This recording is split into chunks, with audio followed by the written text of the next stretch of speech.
प्यारे विद्यार्थियों, हिंदी कहानी का उद्भव और विकास भाग 2 में आपका स्वागत है।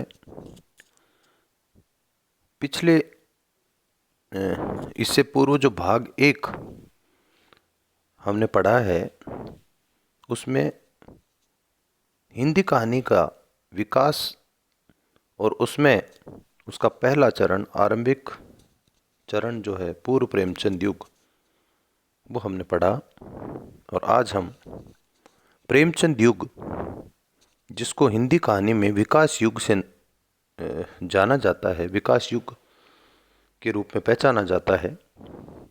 बहुत अधिक लंबा ये कालखंड नहीं है, मात्र 20 वर्ष का ये कालखंड है, 1916 से 1936 के बीच।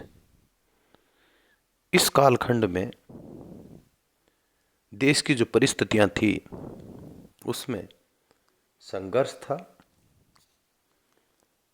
अंग्रेजों का भारतीयों पर दमन चक्र जारी था। एक के बाद एक आंदोलन व अत्याचार हो रहे थे। जनता की स्थिति बहुत दयनीय थी। चारों तरफ शोषण और निराशा का माहौल था। इन परिस्थितियों ने साहित्य को, विशेषकर कथा साहित्य को, बहुत अधिक प्रभावित किया। यही कारण है कि कहानी साहित्य में पहली बार देश के तत्कालीन राजनीतिक व सामाजिक पक्ष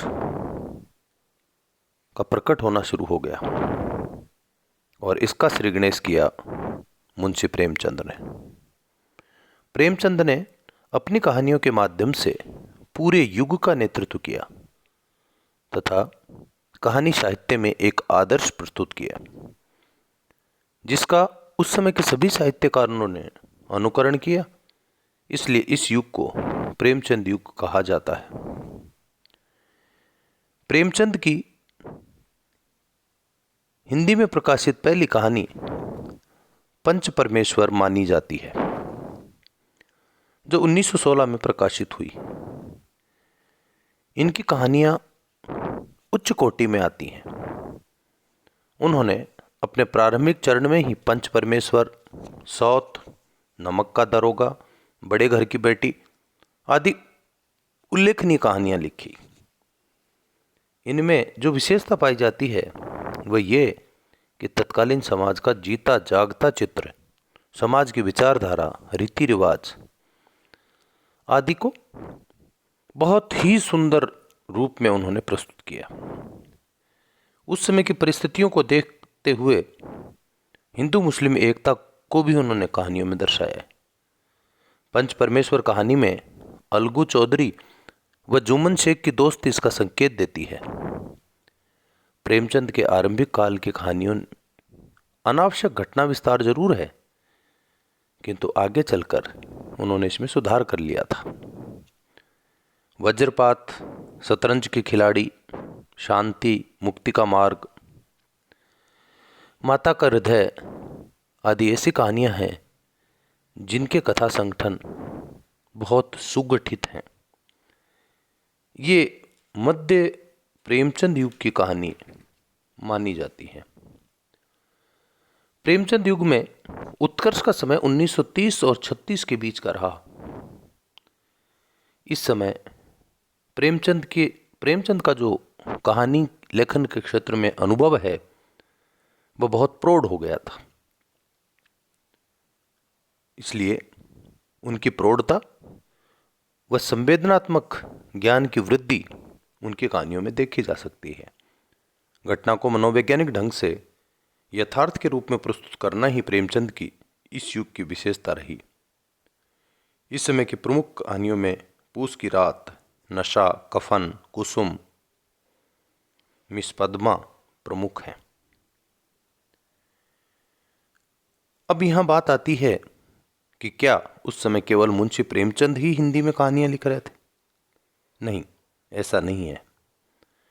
उनके साथ जो अन्य कहानीकार जो कहानियां लिख रहे थे, उनको हम यहां पर 3 भागों में बांटकर देख रहे हैं। पहले वे कहानीकार जिनके लिए कहा गया कि ये कहानीकार मुंशी प्रेमचंद की तरह लिख रहे हैं, उनकी परंपरा के अनुसार लिखते हैं। दूसरे, प्रसाद परंपरा के अनुसार लिखने वाले कहानीकार, और तीसरी श्रेणी जो इन दोनों से ही अलग हटकर अन्य कहानीकार। सबसे पहले हम प्रेमचंद परंपरा के जो कहानीकार हैं उनकी बात करते हैं। इन कहानीकारों में विश्वंभर नाथ शर्मा, सुदर्शन के अलावा भगवती प्रसाद वाजपेयी, जीपी श्रीवास्तव प्रमुख कहानीकार हैं जो प्रेमचंद परंपरा का निर्वाह कर रहे थे। इनमें सुदर्शन प्रेमचंद से प्रभावित होकर उर्दू से हिंदी में आए। सुप्रभात, परिवर्तन, सुदर्शन सुधा, तीर्थ यात्रा और फूलवती प्रमुख कहानियां हैं। जीपी श्रीवास्तव की जो कहानियां हैं वो बहुत प्रसिद्ध हुई क्योंकि उसमें हास्य की प्रधानता है जिसको हर किसी व्यक्ति ने पसंद किया। तो ये हुई प्रेमचंद परंपरा के कहानीकारों की बात।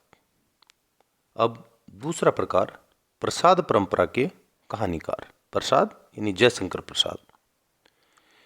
प्रसाद ने हिंदी साहित्य को एक नवीन दिशा दी है। प्रसाद जी की कहानियां भावमूलक और आदर्शवादी हैं। उन्होंने प्रेम और सौंदर्य का चित्रण अपनी कहानियों में किया है। प्रसाद की कहानियों के पात्र घात प्रतिघात द्वारा एक दूसरे पर घात प्रतिघात करते हुए कहानी की रोचकता बनाए रखते हैं। प्रसाद की वे कहानियां और वे कहानी संग्रह जो प्रसिद्ध रहे उनमें छाया, आकाशदीप, आंधी, इंद्रजाल व प्रतिध्वनि प्रमुख है। जयशंकर प्रसाद के अलावा इसी परंपरा के अन्य कहानीकारों में चतुरसेन शास्त्री, विनोद शंकर व्यास, रामकृष्ण दास आदि प्रमुख हैं। शास्त्री के जो कहानीकार हैं चतुरसेन शास्त्री, उनकी 14-15 कहानी संग्रह प्रकाशित हुए जिनमें 450 कहानियां संकलित हैं। अब हम तीसरा जो प्रकार है कहानीकारों का, अन्य कहानीकार। अन्य कहानीकारों में चंद्रधर शर्मा गुलेरी प्रमुख हैं। उन्होंने 3 कहानियां लिखी और उनकी वो कहानी जिसके कारण आज भी कोई चंद्रधर शर्मा गुलेरी को नहीं भूल पाया वो है उसने कहा था। इस कहानी से ही उनको ख्याति मिली है। उनके अलावा पांडे, वेचन शर्मा उग्र की भी कई कहानी संग्रह प्रकाशित हैं। सूर्यकांत त्रिपाठी निराला इस समय के सुविख्यात रचनाकार हैं। इनकी कहानी में राष्ट्रीयता तथा देशभक्ति की भावना उभर कर आई है। इन्होंने सामाजिक रूढ़ियों का विरोध अपनी कहानियों के माध्यम से किया है। चतुरी चमार व 2 दाने एक सफल प्रमाण के रूप में प्रस्तुत कहानियां हैं। अब तीनों प्रकार के कहानीकारों को मिलाकर ही प्रेमचंद युग बनता है। तो हम यहाँ पर पूरे प्रेमचंद युग के संदर्भ में यदि हम बात करें, देखें तो हमें पता लगेगा कि प्रेमचंद तथा इस युग के अन्य कहानीकारों में नए सहानुभूतिपूर्ण विवेक का उदय हो गया था। प्रेमचंद की कहानियों के स्वर सुधारवादी व गांधीवादी रहे हैं। इन कहानियों में सामाजिक यथार्थ का सजीव चित्रण हुआ है। ग्रामीण समाज का वास्तविक चित्रण, वर्गगत समस्याएं, श्रमिक वर्ग की समस्याएं, परिवार की समस्याएं, नारी की समस्याएं आदि। अर्थात जो समाज के अंदर, समाज में व्याप्त समस्या है उसको कहानी के माध्यम से प्रस्तुत करना। कुल मिलाकर समाज की सारी समस्याओं का चित्रण इस युग की कहानियों के माध्यम से हुआ। प्रेमचंद जी पाश्चात्य संस्कृति के अंधानुकरण के पक्ष में नहीं थे। उनका कहना था कि हम पश्चिमी संस्कृति का अंधा अनुकरण नहीं करें, बिना सोचे समझे उसको नहीं अपनाएं। इसे वे भारतीय समाज के लिए हानिकारक मानते थे।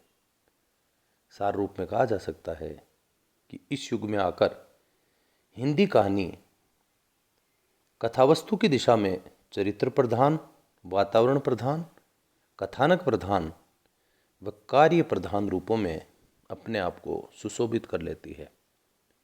साथ ही कई प्रकार की शैलियाँ भी देखने को मिली, जैसे वर्णनात्मक शैली, आत्मकथात्मक शैली, पत्र डायरी शैली आदि आदि। अब इसके बाद प्रेमचंदोत्तर युग, जिसको हिंदी का आधुनिक काल भी कहा जाता है, उसके बारे में हम अगले व्याख्यान में बात करेंगे। धन्यवाद।